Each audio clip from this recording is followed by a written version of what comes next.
Hello, and welcome to A Story Told Three Times and Still Unfinished. My name is Iqbal Singh, and I'm part of the outreach team at the National Archives. It's been a delight to work with Mel and Tamasha again as part of our programme to mark the 75th anniversary of the arrival of the Empire Windrush. Tonight's play is a beautiful piece of writing, sensitive, lyrical, and very affecting. As a play, it works in three parts. Its onion-like quality, peeling away at powerful truths, and sits neatly alongside our wider programme around archives and emotions, exploring the intersection between archival records and family and community memory and the entry points into intimate and personal experiences. The play offers memorable metaphors for the many challenges located in understanding the migrant experience, which will resonate long after you've listened to it. At the same time, there are many jumping off points for further conversations and inquiry. The play will run without interval and will be followed immediately by a Q&A between Mel Pennant, the writer of the play, and the artistic director of Tamasha, Pooja Gai. The audio is accompanied by a transcription. However, to enjoy the sound quality at its premium, it's recommended that you listen via headphones. Please enjoy the play. Thank you.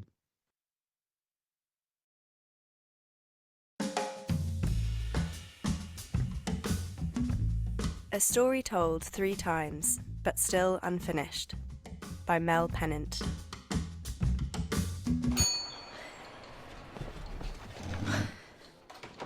So, every other Tuesday I meet up with my sister, Glory. She's a year, 3 months and 2 days older than me. She came first. She's more sophisticated. Well, put together. Taller by half an inch, always on time. I always get a hot chocolate with marshmallows and sometimes cream. She always gets a skinny latte, oat milk, hot milk in a cup, not chipped. So, what's your big news then? I've only been commissioned to write a play. And it's actually going to be put on. T! Oh my God! So, come on, T. Tell me all about it. Right, well, it's got to be a play with a historic angle. Is that it? That's broad. Well, actually, it's got to be about Windrush 75. And there's this silence. Windrush 75? But wasn't that like back in June? What, like Black History is only ever in October? Shut up. I'm making this funny face. That's because she's normally the one to come out with that kind of stuff. Sarcasm. I've only got one sister. She's it. And we know each other like the back of our own hands. So why you? She's looking at me hard. To write the play. To write this play, I mean. I blink. I presume it's not just because you're... And now she's given me a funny look. The silence and the look says it all. I'm an aspiring playwright. I can write about anything, don't you know? The oh dear look turns to concern, and that's when she turns her eyebrows up. I'm thinking of making it about Great Auntie. What was her name? You know, Mummy used to take us to visit her in Easton. I remember she always used to say, I was one of the very first nurses to come here, don't you know? By special invitation of the government. One of the 34. You mean Great Auntie Dolores? Who we hardly knew? Yeah, that's her. Great Auntie Dolores, yeah. Why not? She was from the Windrush generation. Anyway, and your news? She moves in her seat. She does this when she's thinking. I'm thinking of moving. You're always moving, G? Yeah, but really moving. If you could live anywhere in the world, T, anywhere, where would you live? Me? I've never really thought about it. It's your coffee and your hot chocolate. Thank you. And my sister repeats. Come on. Anywhere in the world, T. Turns out my sister's got a little list on her phone. Where's good, Where's good? she corrects. Safe. And adds, not racist. for black people to live now. now. My sister flicks a strand of her long extension.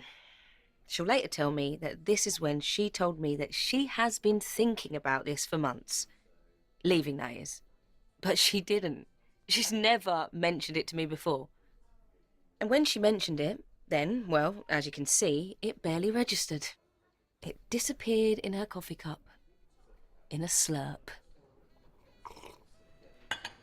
Anyway, this play of yours, what do you know about the Windrush? She says you like I'm still a child. My sister's really knowledgeable, so now for the part where I feel like a complete idiot. And she motions for the waitress again. What do you really know about Windrush, T? That it was a ship. Oh my God. T, is that it? Do you even know it was a Nazi ship before? And everything else? Have you even done your research? Yes. I'm lowering my head over my hot chocolate. I lick the cream off my top lip. I don't want her to see my eyes. I'm blinking. 38 years of her seeing my eyes means she knows when I'm... You're lying. Oh my gosh, T. Pre-Second World War, that ship used to propagate Nazi material. It was called the Monte Rosa. And then it was Empire. The Empire Windrush. Not the first ship of its kind. Like there were others before, for example, SS Ormond, and plenty after, like the SS Sorrento. Not the first time black people came to England, of course. You know how it went down, don't you? They were called over here to basically save the country, because after the war, the country needed black labour. Sound familiar? They worked their socks off. Sound familiar? And then the scandal thing happened. Windrush, Empire, one of the names of a ship. The name of a whole generation of hundreds of thousands of men and women that came from the Caribbean to this country, gave their lives to this country. The name of a scandal, T? Yeah. So, what are you going to write about Windrush, T? What are you going to write about that's not already been written before, or that's not going to be a bit like... Laurie shifts in her seat. Sniffs. What? Well, say it then. trite, or insensitive, or sanitized, or inappropriate, exploitative. The list goes on, T. Hello? The waitress comes back over to our table. Excuse me? Yes. Is this oat milk? The waitress, late 30s maybe, shrugs. She gives one of them non-committal, fleeting smiles and takes the cup. She'll spit in it. The old man next to us looks over. I smile in his direction. He doesn't smile back. This cafe, it's in the posher part of town. Glory always insists it's here that we've got to come, even though the staff are always a bit... and they always seem to mess up our orders. Hence the specificity. Nothing's ever spoken, nothing's ever said, just those looks and all of those pictures on the walls. And then, of course, there's that road around the corner. You know, the one with the name. It's not exploitation if I'm black. I'm going to keep it small. Focus it on great Auntie Dolores, her history, and what it was like coming to England in the 1940s. She'll be the hero. And now my sister is narrowing her eyes at me. She basically knows my... Keep it small? Really? You're going to focus it on great Auntie Dolores, who we hardly knew. Really? That's what you're going to write about? Okay. Well, I hope you're not planning on asking Mummy any questions is all I'm saying. I'm not, I insist. But that's just it. I kind of already did.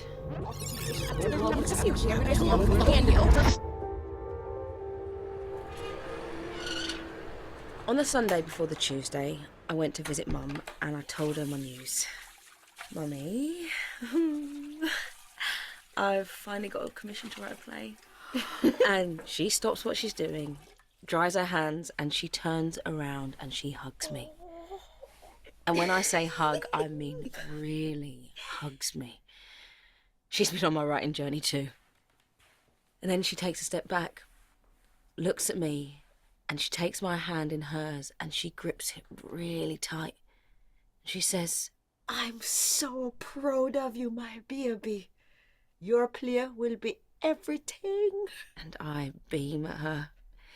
And I ask, semi-serious, and so now am I your favourite child? And she cusses her teeth like she always does, but still with a smile. And she takes up the dishes again. So this play, Mummy, it's going to be about Windrush generation. So you're like a part of that. I'm not part of that. It's all right, Mum. What's all right? That you came here in the 60s. Mummy, like, from Jamaica. So technically you are from the Windrush generation, because that's the label given to people like you who came here between 1948 and 1971. I mean, when did you come here exactly, Mummy? Wait, I'm just going to record this with my phone, Mum. So, Mummy, can you tell me... No. Just about... No! Okay, then. Well, I'm thinking of basing it, the play, on Great Auntie Dolores. Used to take us to go and see her when we lived in Easton. She used to say she was one of the very first Bristol nurses sent for. One of the 34? So, Mummy, can you tell me about Great Auntie Dolores? Any info you got would be really, really helpful for the play. Please tell me about her. Tell me about you as well, Mummy. So this was the first time my mum told me her story. So listen carefully. It's enthralling, really illuminating. She really gives out a lot of detailed information. What about me? How did you get here? Did you come on a boat? On a boat? Which part? Okay, so how old was you when you came here? Don't bother me with that now, child. Did you come by yourself? Are you immigration now, Tiana? Well, I just... you never told your story before, Mummy. Shaman! I can't be bothered with any of that now. But when you got here, like, how was it? Cool. And how did you feel? Cool. And, like, anything else you might want to add? Nope. Pass the dishcloth. T-Man, you didn't. You know Mummy when it comes to that kind of stuff. Your coffee. Why do you always want to come here? I'm watching to see if Glory can taste anything. Sometimes, you know, it's just better if you don't say anything. Like, if you just leave it. Glory shakes her head. All I'm saying is you better do your research, T, because you're not getting your stories from our family. And if that's what you promise... And I tried to style it with, like, if it was you, you know, writing this play about the Windrush generation, where would you start? With the research? I don't know. Maybe the National Archives, I suppose. I was reading this article about how the mental health records of people that are diagnosed... So, a week later, I go to Kew in London. That's where the National Archives are. I take the train, get there, put my stuff into a locker, and search the computer for Windrush. And several files come up. There's already loads of information because of the 75th. I'm initially looking for my angle, though. Great Auntie Dolores. Information about Bristol nurses, the 34. I was one of the very first nurses, one of the 34. They sent for me directly, you know? By special invitation. They called for me. So I call up all these files and I start reading them.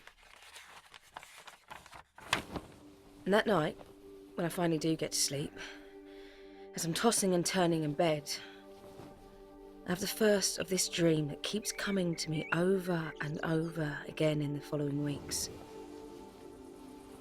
So I'm in a field. I can feel the grass under my bare feet. And there's such a sense of freedom and connection with the land around me. And this field is beautiful and vast. It's so green and lush and full, and I can lie in it and I feel the soil and the grass and let my whole body sink.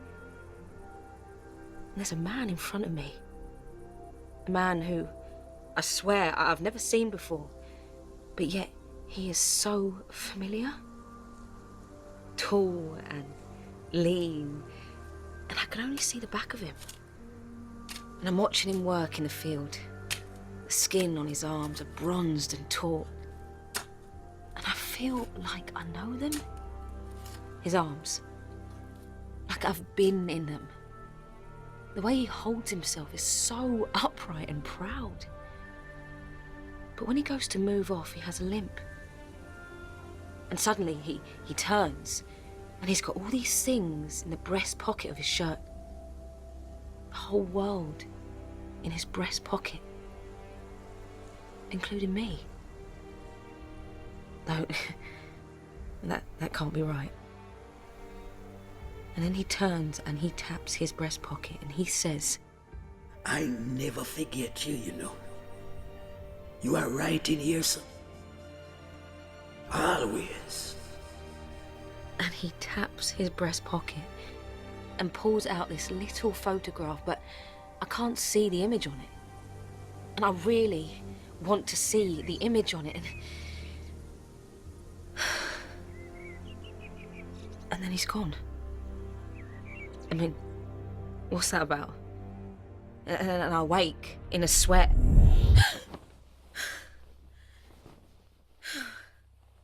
And I'm already half an hour late for a meeting with my commissioners.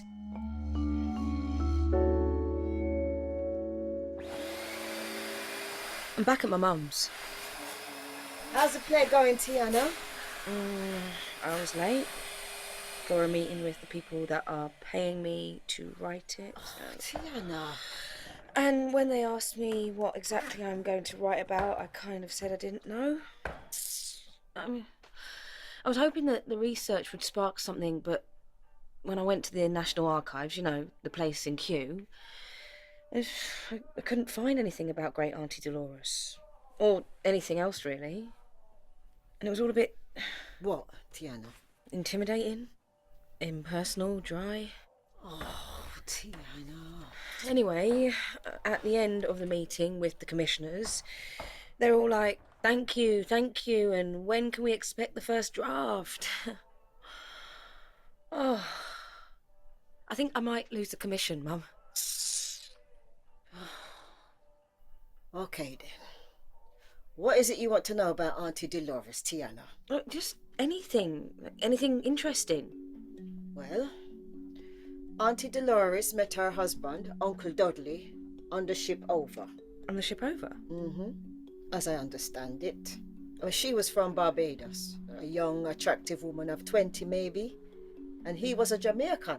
And you know what they say about Jamaicans? What's up? Good-looking young woman like you doing on a big ship like this all by your lonesome. Go on, Uncle Dudley! When I lived in St. Paul's, they lived across the street from us. And she was your auntie? No, they weren't relations. We knew them from church. Back then, most people went to church. And in particular, your grandfather. He was converted on the streets of Bristol. Grandad became religious over here. We must change from our old selves into something new. We must be transformed. Forget your old sinful selves. Forget what you were before and only look to what you can become. Our house, we weren't allowed to have parties, but Auntie Dolores and Uncle Dudley were always having parties. And I used to sneak across the street and listen to the music.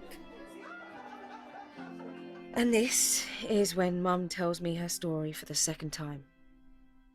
All because she didn't want me to lose the commission. When I was 7, I was taken to get my passport picture taken. They put this dress on me, but it was a little bit too small and pinched around my waist. So we had to go into Kingston, to get the picture taken. And back then I lived in St. Elizabeth, so it seemed far to me. My granny dressed me. I remember the frills of that little dress. And then the day I left, they put me in this same little short dress and white socks. I was put on a BOAC plane.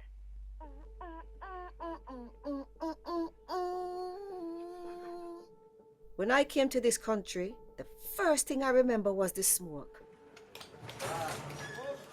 I thought I was coming to live in a factory because of the smoke coming out of the chimneys. And it was cool. It was a different cold to the cold you get nowadays.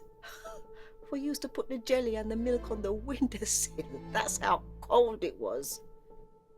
And your mum and dad? Nanny and granddad? My mother? Well, she used to go out early in the mornings to clean. She was a domestic and she worked very hard. I looked after your Uncle Norman and Uncle Stanley them times. Got them up, took care of their breakfast and got us ready for school. And your dad? We hardly ever saw him. He was gone away a lot for work. He worked very hard on the railways. But one thing your grandfather didn't take was shit. You want some of this? You want some? But come and get it then. Hold on. And Mummy goes upstairs and she comes back down with a little stamped black and white picture of a little girl. Looks 6 or 7, hair parted, huge white ribbons on each side, and she's looking straight into the camera. My passport picture. I feel like I've seen this picture before somewhere. Oh, you were so cute. Okay, what about school when you came here? At school, I got on all right, I suppose. Did you ever experience any... It was a different time then anyway. And then she stops and starts looking into the distance. Out of the window. Mummy?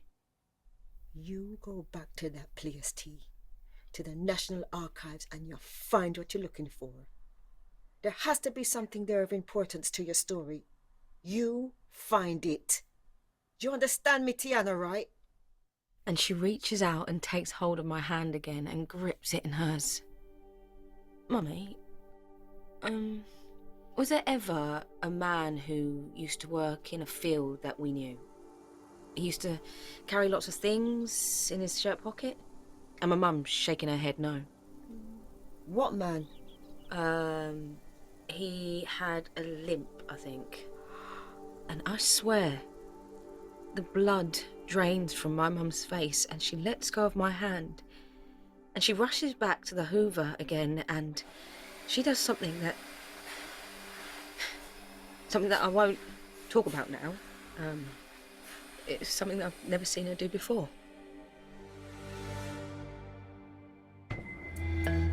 And the next morning, I go back to the National Archives. Despite worrying about Mummy, I spend all day with the archives.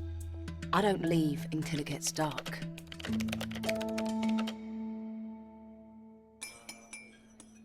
It's a week later, a Tuesday, so you know where I am. It was like a light coming on, G. Suddenly I'm seeing all this stuff. They've got the actual entries of the actual names of the people that came on the Windrush ship. The actual paper that was used to record their names. And there's the descriptions of what they did, their class of travel, and it's real. Like, like they existed. It's not just part of some film. I tell her all about this document I found, dated 1949, from an African student who went to Bristol University called Derek Bamuta. He was commissioned, get this, to write a report on black people living in the East End of London. But he says he had no experience at all in doing that sort of thing. As I have no experience whatsoever in the compiling of reports, I'm going to write down my observations in my own way. West Indians. The majority are residents and seem to have little or no inclination of ever returning to their own homes. These people have been more used to the white people's ways of life in their own countries and soon settle down in their surroundings. They are very merry people, but very sensitive. So, are you going to write your play about this man then? The report is, I mean, it's not straightforward. I want to tell her that I've started to have another set of dreams. Well, nightmares, really. I don't know whether to tell her, but then I do. It's going to sound a bit mad-y, but I've started having these dreams. That I'm back there in the archives, in the actual papers as the words are hitting the page. It's all black and white. Like, there's no discretion, no grey. The words hit the paper hard and unforgiving. They are there, they will always be there, and they can't be taken back or changed. Though in some of the papers you see that crossing out, but the original words are always there underneath. And I kind of get lost in all these words, and I can't find myself. I can't find Great Auntie Dolores. I can't find the 34 nurses or Mummy or anybody that I know. There's so many words, G. But yet, it feels like there are so many missing words. What's wrong, T? Oh, I don't know. It's hard to describe it. It feels so personal. There wasn't much kindness in the words. Kindness? What was you expecting, T? Hugs and kisses? Milk and honey? You do know that shit wasn't real. Yeah, but it doesn't make any sense. Great Auntie Dolores said she was called for, right? She was one of the 34, sent for by special invitation. So they were called. But the stuff I'm seeing doesn't look like anyone was calling them, except to call them a problem. The Jamaica problem. The problem of these people. They were called, they weren't called. They were seen as the solution, they were seen as the problem. I don't understand it. I want to tell her what happened after Mummy turned the Hoover back on. That I'm worried about her. And I want to ask, Glory, don't you ever wonder why we never talk to or about Mummy's side of the family? But Glory's distracted on her phone. Are you even listening? Listen, T.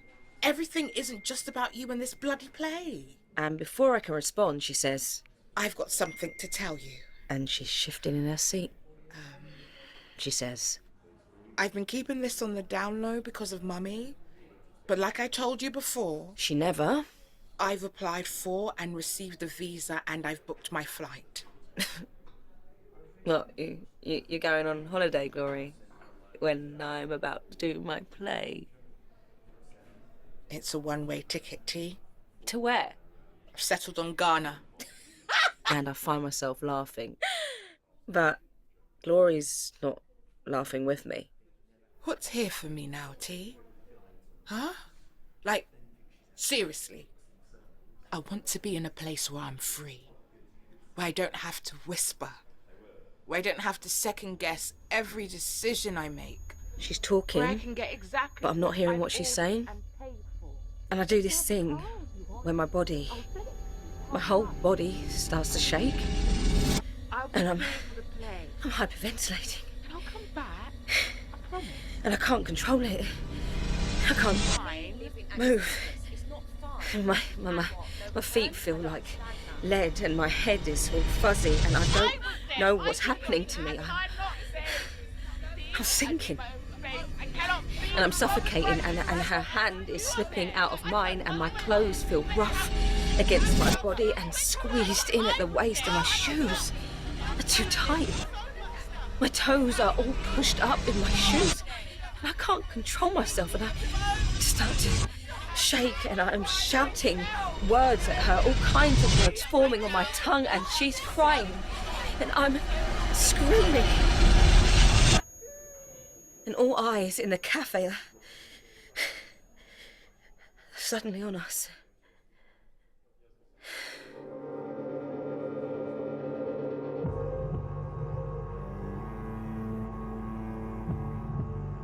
It's 6 weeks later, and I haven't written a word for the play. And there's a deadline, a proper timetable, a blog, there's meant to be a rehearsed reading, and I can't even get a synopsis together. I don't even know what to write. And I've stopped dreaming about the words and the man, and instead there's this big hole where he used to be. It feels like my insides have been ripped out. I feel alone all the time. As I enter my mum's house, Mum says, "Why are you wearing a hat in the house, Tiana?" and I don't want to tell her that my hair's starting to fall out. Every day I find clumps of it on my pillow. "What's wrong with you, Tiana?"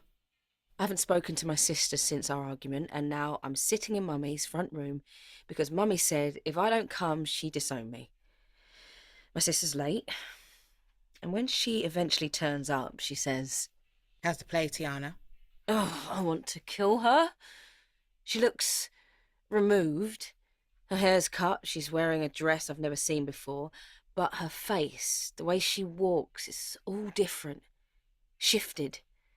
And when she says, "How's the play?" oh, I swear she had an accent. She hasn't even left the bloody country yet. I brought you a latte. It's in the kitchen. Oh, I don't drink those anymore. Now listen here, the two of you. I'm not having you behaving like this. You hear me? I'm not having it. My mum is waving her finger in the air. My sister just sits there with her face turned away from me. I can't remember the exact words that came out of my mouth. I know they weren't nice, but she said some unkind things too. This is the one life I've got. And this is the one life you've got. And you've only got one sister. Do you hear me? Tiana? Glory! Then Mummy does something I've only seen her do once before. When she was doing the hoovering. She starts to cry. Mummy? Mum. And my mum wipes away the tears and she motions for me to. Go get your phone, Tiana. You start recording. And then my mum tells us her story for the third and final time. My sister. You haven't got a sister, Mum. You mean us? And I look at Glory because this is how it starts. Dementia. My sister was born on a Saturday. No, Mummy. You've only got two brothers, remember? Uncle Norman and Uncle Stanley. But Mummy just continues. And because she was born on a Saturday, my granny gave her the name A. Marie. You've got a sister, Mummy. She was 1 year, 2 months, and 3 days older than me. And she was standing right next to me in that picture for the passport, holding my hand because I wouldn't take the picture unless she was in it. Even though she wasn't. In the end, them cut her out. And because she was the oldest, they must have decided she should be the one to steer. Of course, I wasn't told. She wasn't told. Even though she knew everything. She said England, which is where our mother and father was going to be just like heaven. The streets was going to be all white and the Queen was going to greet us off the plane and shake both of our hands. And I said, Isn't Papa and Granny our mother and father? Because them times I didn't know we had anyone else, you see. My Papa and my Granny grew us. My Papa was my whole world. I used to lie in the field behind the house as a child and watch him work. I was 2 when our real parents left us. 2? And when I got to England, into the little house that I thought was a factory, I walked straight past her. The woman, my mother, she was cleaning. I thought she was the cleaner. And she let me go right past her. She didn't say one word. She didn't touch me. I was only 7. My mother would say, "Shush your eyes now. You're ungrateful. You is so ungrateful. Look how I work to send for you, and look how you is ungrateful." See, when I came to England, there was already a family. There was 2 little boys, 5 and 4, born here. I didn't know them, and they didn't know me. And they would say, "Why are you here? We don't know you. We don't want you here. You're not one of us." And as we grew well, they was the English picnic. I was the one from backyard, from country, always behind, always running to catch up. Ernestine, hurry up! Hurry up! They already started their story in the beginning. I entered at chapter 3. "Ernestine, why you haven't cleaned the step yet? Ernestine, go and get your brother's change. Ernestine, what's wrong with your child? You have ears? You can't hear? You have a tongue? Me tell you to speak. Shut your mouth. Go, come, sit, stand up. Well, it's what you waiting for. That's not how you do it. Don't be so stupid." I was only 7 years old. And maybe my mother didn't know no better. She was barely a child when she had my sister. 14. 16 when she had me. Jesus. It was different them times. But I was a child when I came here. I was only 7 years old. And I would say, "I want to go home. I hate it here. I want to come home and I don't like you." And they was working hard. Working to send money back home. Working to keep a roof over our heads. Working through brick walls and people telling them they wasn't good enough, and they was working hard on being good enough and English enough and trying every day to forget what they once were, to be born again so they could survive. You want some of this? Yes, Jesus! You want some? When I came to England, I would wake up to find clumps of my own hair all over the pillow. And when I went to school one time, there was blood on my legs. The vessels had burst, you see, because of the cold. I was so ashamed. I didn't want anybody to see that my legs wasn't just like everybody else's English legs. And at school, they called us all kind of names. Samba, chocolate drops, and worse, the teachers too. And I wrote a letter to my sister. Wrote in the only way I knew how. "Dearest Riri, everything fine. It's lovely. And I'm grateful. The streets is white and everything is fine. I didn't meet the Queen yet, but I'm hoping to soon." But one time, in one of my letters, I wrote, "I don't like it. I miss you, I miss Granny, I miss Papa, and I want to come home. When can I come home? Please, can I come home?" But your Uncle Norman read the letter. "You ungrateful picnic about you want to go home. But you don't like it here? Liar! This is your home.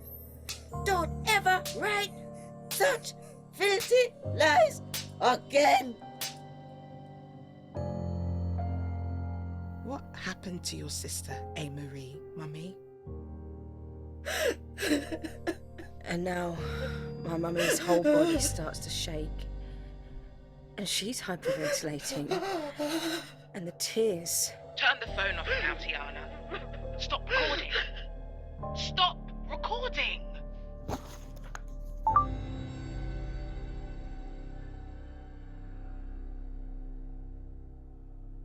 It's Tuesday. It's January. I'm in the cafe. I go to the counter and I wait in line. And I tap the woman in front of me on the shoulder and I say, "Excuse me, what do you know about Windrush?" And she says, "Wasn't that a ship?" And I turn to the old man behind me and I say, "Excuse me, what do you know about Windrush?" And he shrugs and looks at me like I'm mad. And I go to another woman and she says, "One of them, are you? Political." I order tea, no milk, no sugar, and a skinny latte. Oat milk, in a cup, not chipped. And I go to sit at our table in a corner. And the waitress brings over our order. 1 tea, 1 coffee. And I ask the waitress, "What do you know about Windrush?" And she says, Sorry? and I stare and I study the back of my hands. And then I just stare out of the window. And I know you're not coming. But I wanted to tell you that I'm not going to write the play. That important thing that Mummy said I would find in the archives, well, I've found it. Or rather, I've made sense of it. When we stepped off the ship, the cameras, the flashlights were all pointing in our direction, at us. But the camera needs to turn, and face the other way. All the other ways, 359 degrees. You see, this story isn't just about us. And that's what I found in the archives. And we need to have our own conversations in private.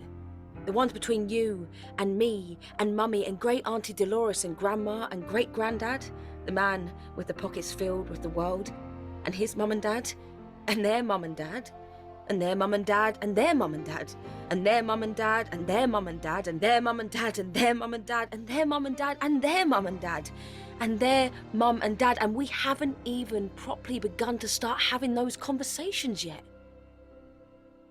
See, what I found out was that it's my story. And I never thought it was before, to be honest. It's Mum's story.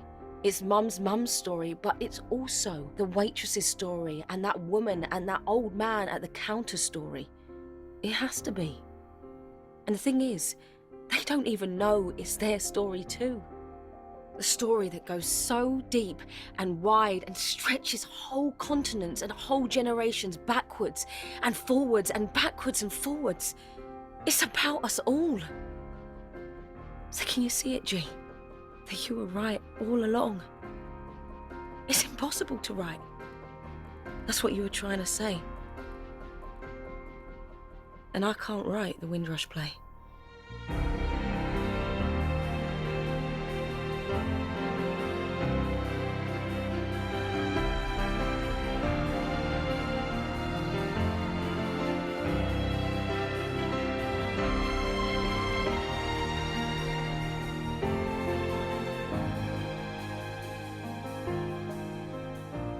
A Tamasha and the National Archives presentation, written by Mel Pennant and directed by Anastasia Osei-Kuffour.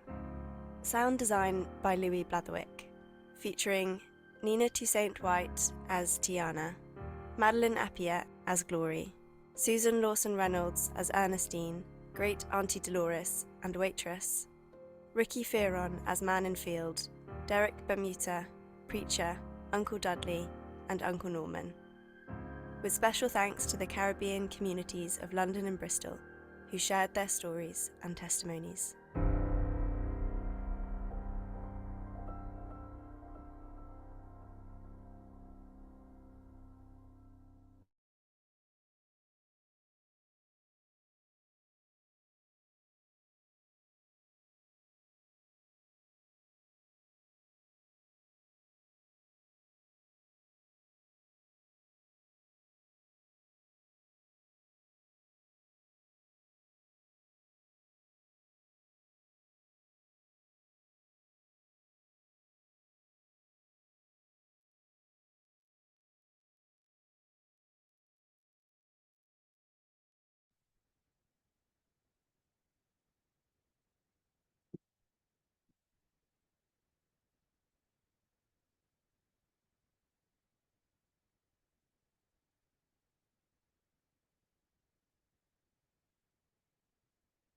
Hello, everybody. Hi. Welcome to the Q&A post our wonderful play that we've just heard. Firstly, I'd just like to start off by congratulating Mel. What a beautiful lyric and poetical piece, and it's actually left me feeling so uplifted. So thank you for that.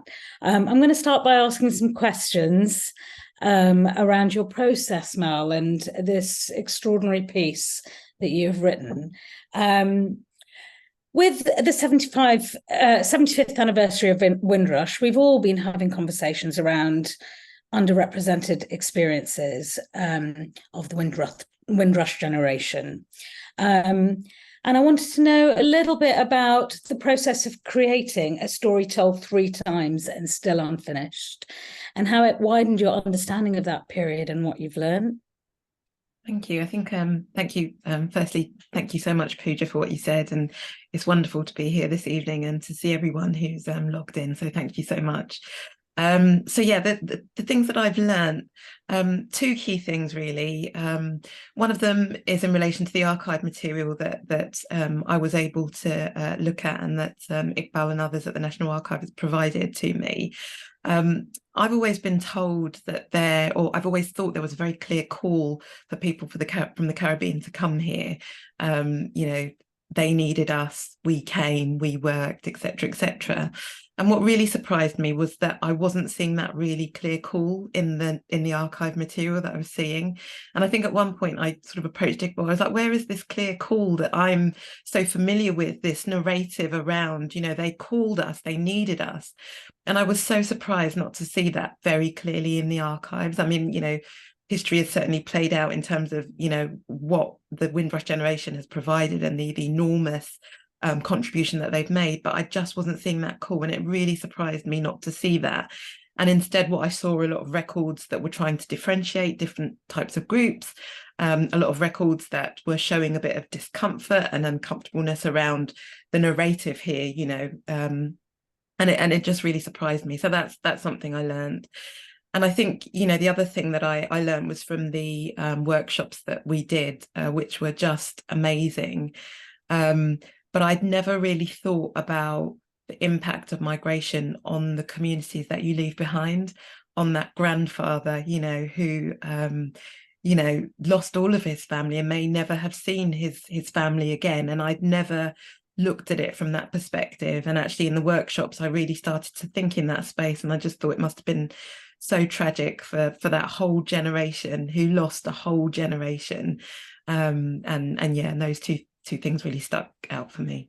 Well, it's very beautiful because that kind of segues into the format you chose for your story, because, you know, you've told a story within a story, giving these parallel perspectives around the understanding or the experience of people who came over during the Windrush, and then our perspectives today. And it opened up, like listening to it and experiencing it, which I still feel so full and emotional about where conversations lie and where perspectives lie, and actually that we must stand on the shoulder of the giants before us and know what that is. And I think you touched on that so beautifully. But I just wondered if you want to talk a bit more about the format you chose to tell this story and the experience of that call to action not being so visible in the archive. Yeah, and firstly, lovely to see Anastasia. So Anastasia, wonderful that you could join us. So Anastasia, director of the piece. Apologies, I'm a bit late for this. Welcome, Anastasia, and congratulations on a beautiful piece. Thank you so much. So yeah, just talking about the format. So I spent a long time I felt like this play and the commission was a huge responsibility. It was very personal to me. My grandparents and my mother and my father are from the Windrush generation, and I just thought, what am I going to do in this space? I spent a long time just thinking, I can't represent this. I can't. So much here, and for so many, it's still so raw. There's still so much happening. It's still so active. And I just felt like I couldn't do it justice. And I think the breakthrough for me came from just thinking, you need to explore what that is for you. You need to explore why this is so difficult for you. You need to, you know, why don't you try and do that through just documenting how do you write a play in this space? So for me, that was a breakthrough. And then I was able to think about those conversations. And, you know, the second thing was, again, the workshops. So we got so much out of those spaces, and this theme of fracture, of families being torn apart as a consequence of migration. And actually, even me sort of identifying it in my own family, I'd never thought about it before, but you have children who were left behind. There's a wonderful documentary by Nadine White regarding the Barrel children, the left behind children, you know, and I was thinking, my gosh, this is even my family, like it's so universal. And actually the workshops, that theme kept coming through, and I thought, I've got to write about this too. How do I do that? And I thought, if I can try and mirror the experiences of Ernestine and what happened to her as a child with her own daughter, and what happens to her and her sister, then, you know, I could try and make that live. So yeah, that was the kind of thought process for me in terms of the format. Yeah, and it resonated so deeply because we could hear our past and our present so beautifully, kind of both reflecting each other and challenging each other. So yeah, I think it was a beautiful format to choose, and thank you, because I think it opened up far many more questions. It's a river of conversation that it keeps kind of bringing back, and I think that's really important for the times that we're in. So part of the process has been working with Caribbean communities in both London and Bristol. So what was your biggest experience or takeaway from that? I don't know if Anastasia, you want to start with that question? Hi, yeah. So I think what me and Mel really realized was that it was really emotional. I think people really started telling their stories, and then we realized that there was really kind of a lot of I guess hurt and pain that came with migration and like separation of family. And I don't think we expected that. I guess we did. We kind of wanted to hear real stories, and we were really familiar with the London is the place for me, that those kind of the songs and those images of like waving people were so happy to come to the UK, and wanting to create kind of a better life. And there were kind of like, the emotion was really interesting to see, but also the grit and the sort of perseverance actually of these people was also an amazing thing to discover and kind of see time and time again in every workshop in Bristol and in London. The sense that people had quite like a lot of challenges to sort of navigate, and then but then like actually kept persevering through those challenges and made a home here, in the UK, despite certain things that were happening. And we were quite open for whatever stories would come. But yeah, those are a few of the most striking things that we noticed when we started doing the workshops. Yeah, wonderful. And within those workshops, did the hunger for that space feel really apparent as well, to have those conversations? How was that space opened up in terms of that? Yeah, absolutely. I think there was a hunger for the reality of stories to come out. I think a lot of people kind of starting to feel like Windrush is a buzzword, and it's become not really representative of everyone's sort of experience, and the kind of the collective term of it starting to feel a bit grating. So I think, yeah, people were kind of interested in giving their real stories, because it was like, actually we want to see better representation of us, is like in their voice. That's what kind of we were hearing quite a bit. Wonderful, thank you. And I'm just going to segue into a question for Iqbal. So Iqbal, I just wanted to ask you a bit about the importance of the National Archives, and actually how creating and asking for responses to projects like this what the impact is on our collective consciousness as a society, and why you think that's important. I mean, I think what Mel and Anastasia have done is amazing. I mean, it's a really, really beautiful piece. I mean, we've had the pleasure of working with both of them before, and they've just taken it to the next level. I mean, it's a deeply moving piece, and very, very important because it picks up so many important themes. I mean, Mel has brilliantly, in such a short piece, drawn out some key themes that we are grappling with about, were we invited, were we not? The whole issue about these very personal, intimate stories that have been covered up. What does an archive actually afford to people at the moment? Can it really give them access? It's referred, in our instance, the National Archives, but other archives around the country, and the struggles that still are there about how you make them more accessible, how you bring communities in.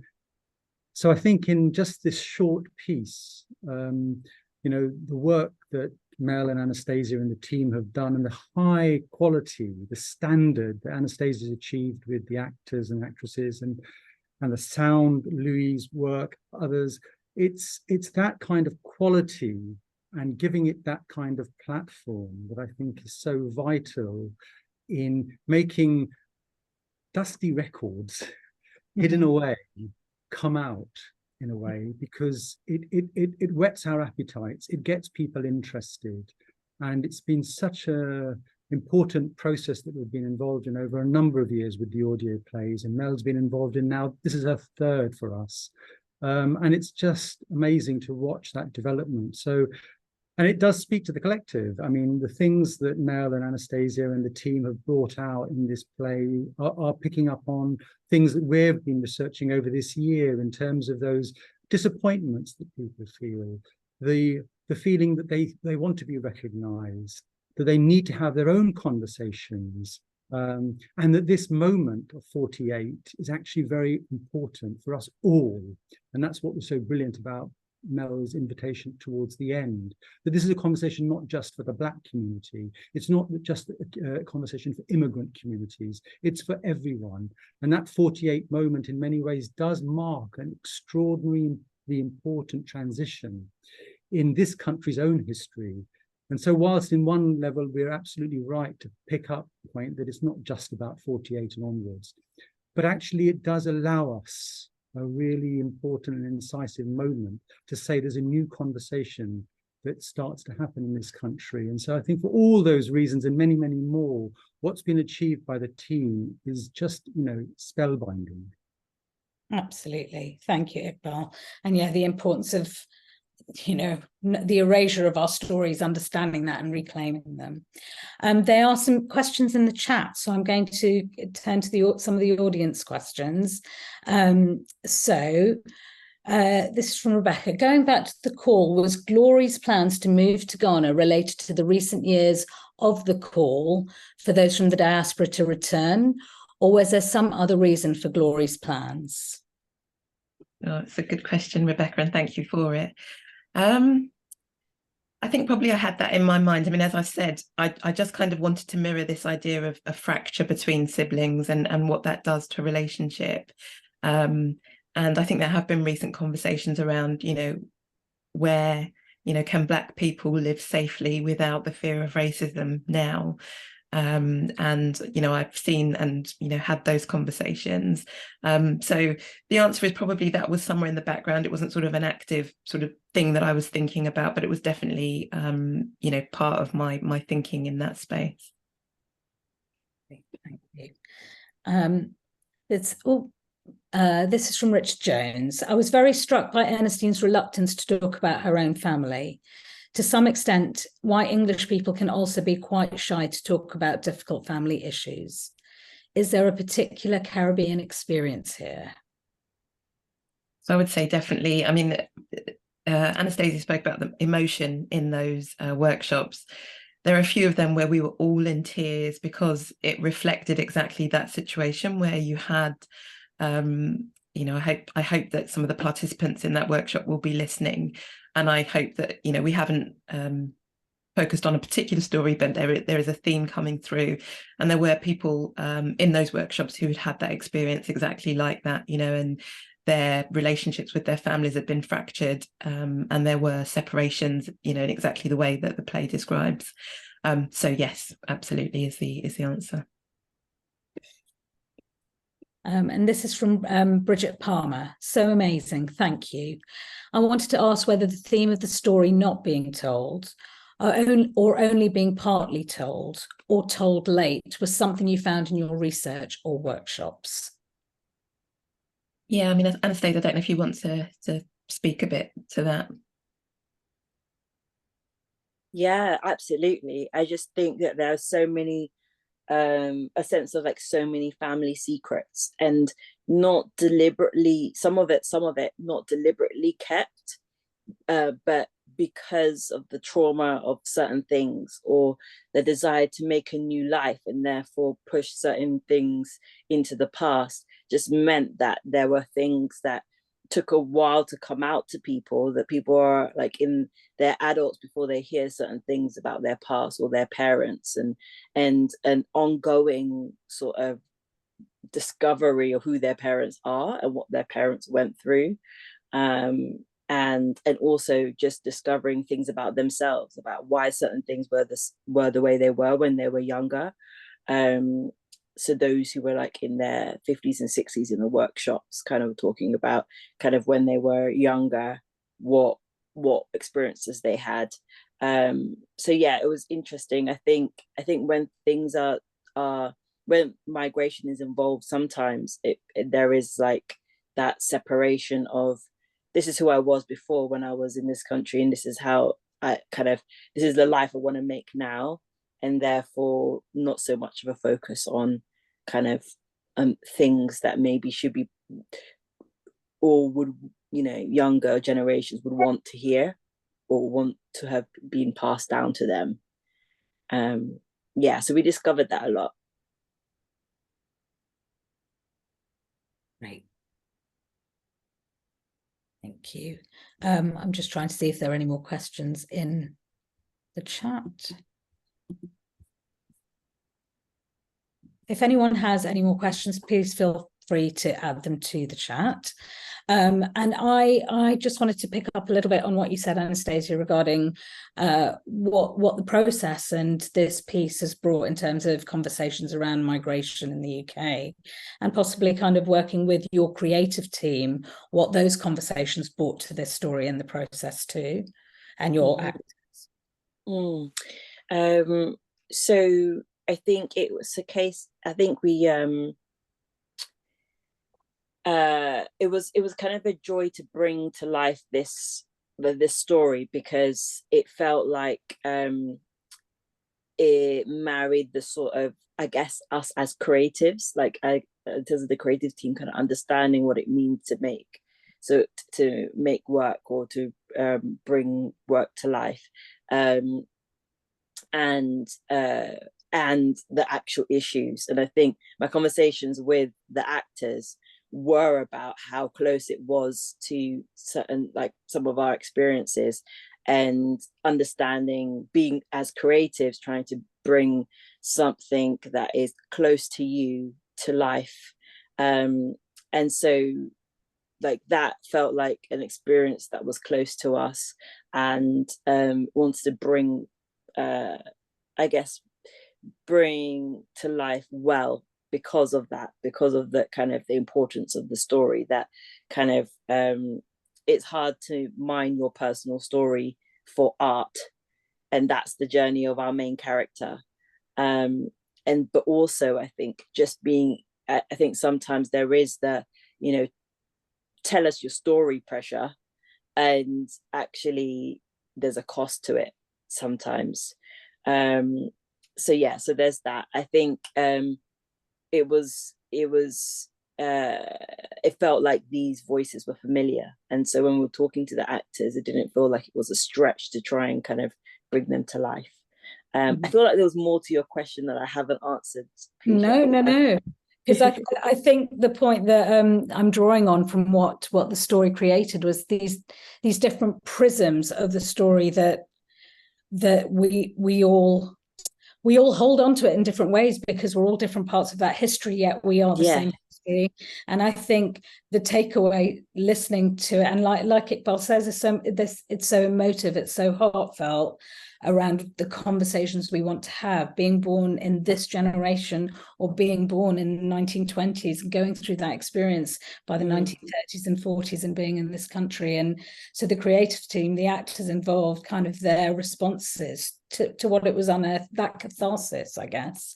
And I think it's the power of these stories that we are all inextricably linked, which is where, like working with the communities in London and Bristol and the community groups around there, how their reflections responded and fed into the story also in the National Archives. I mean, that's all the layers of the onion peel back. Those are all the questions that this piece of work that you've created has kind of brought to the fore, really. So it's hearing your process and experience of that's fascinating, really. I think it was also interesting, like, to see, because when a piece is actually resonant, like you feel it, like the first read in the studio with the actors, like the actors were so moved, like one was in tears by it because it was so close to home. She was like, this is like kind of reflecting my family, like with my parents, and like she was like, there's certain things that I still don't know, like about what happened, and certain family members that do not speak for some reason, and it's like, why do they not speak? And so I think it's like, it's very interesting when the piece of work actually moves the creatives who are trying to bring it to life in the first instance, and then kind of trying to bring that sense of reality to it so then others can experience it and then see themselves in it too. And like you say, there's so many people from different backgrounds that actually this story relates to. Because being a migrant is not only ethnicity sort of bound, but also the history of like colonialism touches all of us as well. So absolutely. And these stories need to keep being told. The other question is, any thoughts on making this a full-length in-person play? Mel? From Sinead, I run a Black theatre group and we would definitely watch. Well, it's definitely a conversation. Mel, I mean, that's a good question to ask in terms of having kind of written this play, and also during the process of the play, I mean, you've worked with community groups, you've done workshops with the local communities in both London and Bristol, kind of and working with everything in the National Archives. That's a rich tapestry of responses, information, histories, shared knowledge and emotion. What are your thoughts about the next stage, and what did some of those experiences do to bring this play to life as well? Sorry, I've asked you two questions in that. Yeah, I don't know. I mean, it's interesting because also the play that I did with Anastasia with the National Archives, A Stranger in a Strange Place, we had a very similar question. People wanted to know what happens next. I think these projects are wonderful. I think it's such a great opportunity to engage with the archives, to try and bring out the narrative. I think in the play I sort of say actually it was really difficult to find ourselves in the archives, and that's the point, really, isn't it? That that you're not, I didn't find Aunt Dolores' story in the archives, and it's us bringing that to life. And it's wonderful to be able to use your imagination in that way and to try and do justice to what actually happened and existed. So I think it's there's a whole world out there, I think, to explore, and it would be wonderful to kind of do more projects like this. And part of this story is the fact that it's so huge, you can't tell it in 45 minutes. There's no way you could summarize the Windrush in 45 minutes, and that's partly the point of the play. So it'd be wonderful to do more work in this space and to be able to explore it more, and do plays where we can see as well as hear. But this though has been wonderful for what it is. It's been wonderful. Wonderful, and they're definitely conversations to have. We've got to keep saturating our airwaves with these stories, as far as I'm concerned. There is one more question here that I'll read out. Brilliant play. How did you find the Caribbean families that ended up telling their stories? Was that a difficult process? And how long did it take you from initial play idea to the end result that we just heard? Again, I don't know if Iqbal or Anastasia want to say anything here, but we work with some really great community groups, and I think the details are provided in some of the materials around this, who opened up their communities to us and welcomed us in, and you know, just engaged with us in such an amazing way. People brought things. Someone brought a BOAC like little badge and actually sung the kind of the little jingle or whatever that you hear in the play. Others brought, you know, a story that they'd written about their experience as a child or their accomplishments. You know, just a willingness to talk and be in the space was wonderful. And I think you know, there were such special places. You know, there was a lot of laughing, a lot of joking, a lot of remembering. People really wanted to remember collectively. And although every story was unique, as I say, there was oh yes, yes, I remember it. You know, it was just wonderful to sort of lap all of that up. So, you know, just the engagement, I guess Tamasha was, you know, instrumental in bringing those groups together and us operating in the ways that we did. And I guess the one thing I'd love to do is to be able to engage with those communities again and those individuals and, you know, get their reflections on the play as well, you know, because some of it is verbatim as well, so that they can identify, you know, what they have put in and the richness that they've provided in this space. Yeah, wonderful. Absolutely. And I think that's definitely a conversation to have and continue, Mel, how we, and Anastasia, how we connect those communities back to this piece as well. And Iqbal, there is a question regarding how to hear this audio. So shall I just pass over to you as we close up around how this audio can, the play can be heard after tonight's event? I mean, we will, you know, put the recording and the Q&A onto our website, and it's really a question of just people keeping a watch out. But the plan is that we will do that, and I know that there is a questionnaire that's going to be sent out, and we've got some way in which we can maybe, those that are on this call, certainly to just keep them aware that, you know, look out for the future recording. So, and I think with Tamasha, we're also going to be discussing, you know, them also sharing that. So the plan is not to hide this play away in any way. This is vital, important work. So, you know, this is not to be hidden away. This certainly isn't. Yeah. And I think the event Bright link will still have it, won't it? And then look at, our Tamasha's website too. I want to say a huge thank you to everybody. Thank you to the National Archives. Iqbal, thank you for always bringing these extraordinary ideas and projects that we kind of have to respond to and, you know, engage brilliant artists to give us stories like this. So very much needed at a time when we need a lot of healing in the world and a lot of love and a lot of kindness. So thank you for making us remember that.